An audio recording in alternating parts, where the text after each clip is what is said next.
Assalamualaikum warahmatullahi wabarakatuh. Shalom, salam sejahtera bagi kita semua. Perkenalkan, saya Sari Irianti Berta Agathostorus dengan NIM 2303051051 dengan nomor urut 4 dari kelas D. Nah, di sini saya akan menjelaskan tentang konsep dasar timbulnya penyakit pada model jaring-jaring sebab akibat. Nah, kita masuk dalam teori jaring-jaring sebab akibat. Teori jaring-jaring sebab akibat ini ditemukan oleh McMahon dan Park pada tahun 1970. Nah, teori ini juga disebut juga sebagai konsep multifaktorial, di mana teori ini dia menjelaskan atau menerangkan bahwa sebab suatu penyakit itu saling berkaitan satu sama yang lainnya. Seperti kita teman-teman bisa membayangkan pada sebuah jaring laba-laba. Teman-teman bisa membayangkan laba-laba membuat jaringnya itu saling berkaitan satu sama lainnya. Nah, jadi untuk menghentikan suatu penyakit itu cukup teman-teman dengan memutuskan satu atau salah satu rantainya saja. Nah, jaring-jaring sebab akibat tersebut ini adalah sebuah konsep yang digunakan oleh ilmu epidemiologi untuk memahami berbagai faktor penyebab yang saling berinteraksi dalam timbulnya suatu penyakit. Jadi, salah satu faktor ini akan mengubah keseimbangan yang berakibatkan bisa bertambah, bisa juga berkurang suatunya penyakit yang bersangkutan. Nah, suatu penyakit ini tidak bergantung pada satu sebab saja yang berdiri sendiri, melainkan sebagai akibat dari serangkaian proses sebab dan juga akibat. Dengan demikian, maka timbul timbulnya penyakit yang dapat dicegah. Nah, teman-teman bisa lihat tadi dikatakan ada berbagai faktor penyebab. Nah, faktor-faktor itu teman-teman bisa lihat dalam konsep dasar penyakit. Ada host, agent, lingkungan. Nah, host sendiri ini saya merangkum dia itu sebagai benda hidup, benda mati, faktor mekanis yang dapat menyebabkan terjadinya penyakit.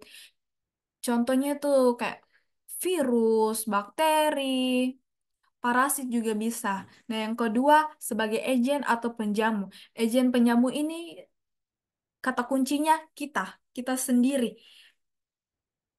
Manusia yang dapat menyebabkan terjadinya satu kasus ini. Yang ketiga ada lingkungan. Nah, lingkungan ini dia mencakup semua area di mana host dan agen itu saling berinteraksi. Nah, selain ada faktor host, agent, lingkungan, ada juga faktor sosial yang mempengaruhi dalangnya penyakit ini. Ada faktor kemiskinan, akses layanan kesehatan yang terbatas, pendidikan yang rendah. Ini mempengaruhi sekali dalam satunya penyakit ini. Di sini ada model jaring-jaring sebab akibat. Teman-teman bisa lihat ada suatu penyakit. Ada suatu penyakit dengan berbagai faktor. Ada faktor satu sampainya faktor ke-12. Dalam satu penyakit saja, teman-teman, itu ada 12 faktor. Nah, bagaimana kita menghilangkan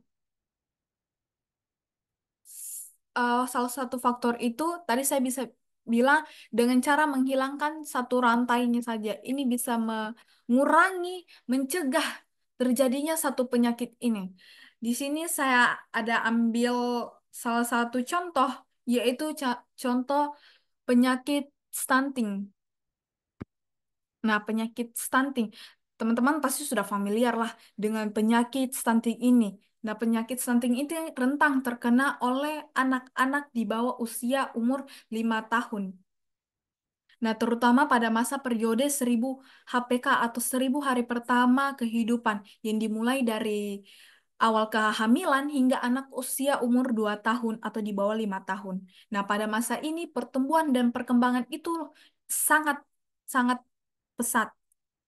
Nah, sehingga kekurangan gizi pada periode ini atau pada masa ini itu sangat berdampak besar pada pertumbuhan fisik yang bisa terhambat.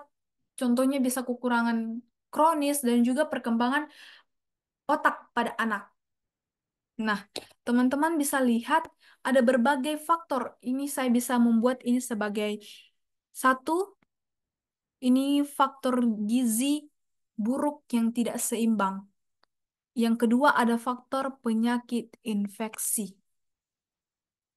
Nah, gizi buruk yang tidak seimbang itu ada faktornya lagi, ada pengaruhnya lagi, ada penyebabnya, ada akibatnya.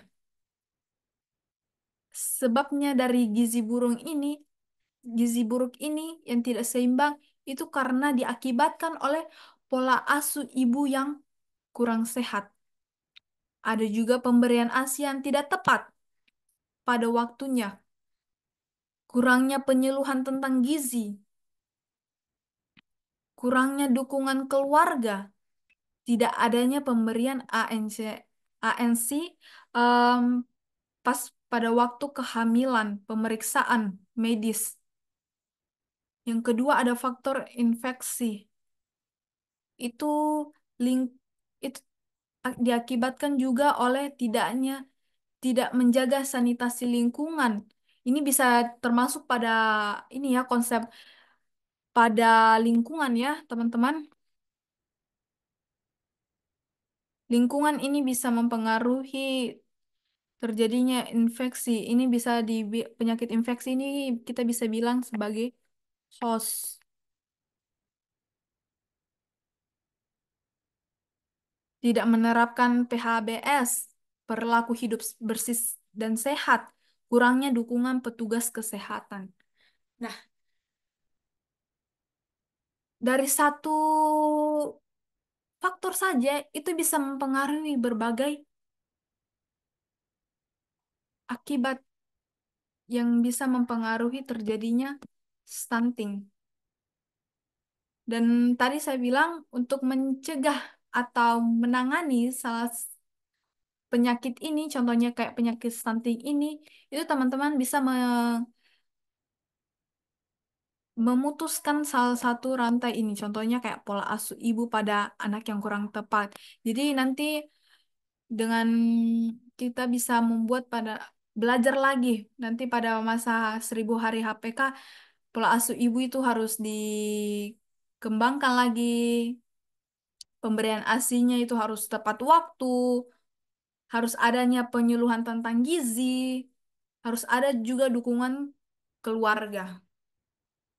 Nah, itu contoh dari jaring-jaring sebab akibat yang bisa saya jelaskan.